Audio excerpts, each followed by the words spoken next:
My ritual is just literally, this is not the importance. This is nothing. This is just literally a Q-tip, cigarette ash, and you know,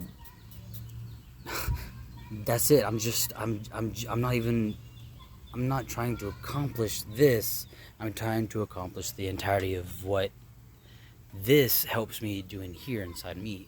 I have something from my grandmother, something that reminds me of not only myself but many of my spiritual friends. I have coffee and Harry Potter, in my Harry Potter cup. They're I feel like they're all forms of me that I have not. Not the cup, not the coffee, but what they all mean, why they've stuck in my life, why Harry Potter is such a thing to me. It's not just a personal thing. It's not just because I love it either. I love it. I see me. I love something, but I don't need something to remind me that I love it. If I truly love it, I don't need something to remind me that I love it, or something to say, hey, or to display that, hey, this is what I love for other people to see. I just don't do that.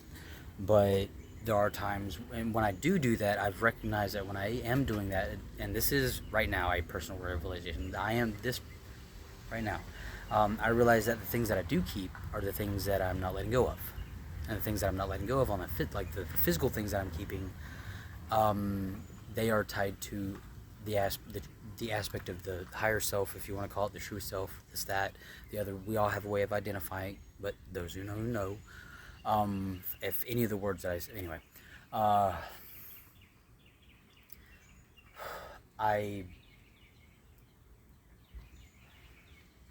the coffee, the Harry Potter, that is the part of me that, that died. Not the love of Harry Potter, but just the part of me that fell in love with stuff like that died a long time ago. The disenchantment. I mean, not the entire trait. I am choosing to express in such a way that causes myself to feel what it is that what I've lost. That's the point of I'm doing it. Anyway, so I'm doing that. I've got that. And this honestly was just this was an aspect of, hey, I started this off really cool. You couldn't tell with the way it looks now, but I started off really patient, and I started off focused, and then I let myself get sidetracked, lose track of what I was forming, and I kept this because, like, hey, don't do that again. So I feel like the personal revelation that I've come to is that, I even brought this out here knowing that I wasn't going to write with it, but I just wanted to bring it out here. And you know what this represents? Not the pen, but the action of the action, the thing I used the pen for, was, it's better to have it and not need it than to need it and not have it. It's better to consider your future self in the now, when you are acting in such a way that expands upon your surroundings, expands upon your physical world, the whole quote-unquote manifestation thing. Again, something else I figured out. I just wish I could word it better. But when we have to be considerate, that means we have to consider everything that we're doing.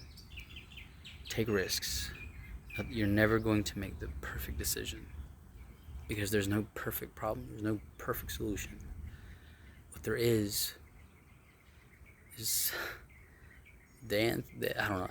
I'm not going down either, because I think that is going to come in again another time. That was pretty inspiring. But this represents the being considerate of the future, because I may need this right now. I don't know, but even if I don't, I still considered it, and I followed through with it. There we go. It's like,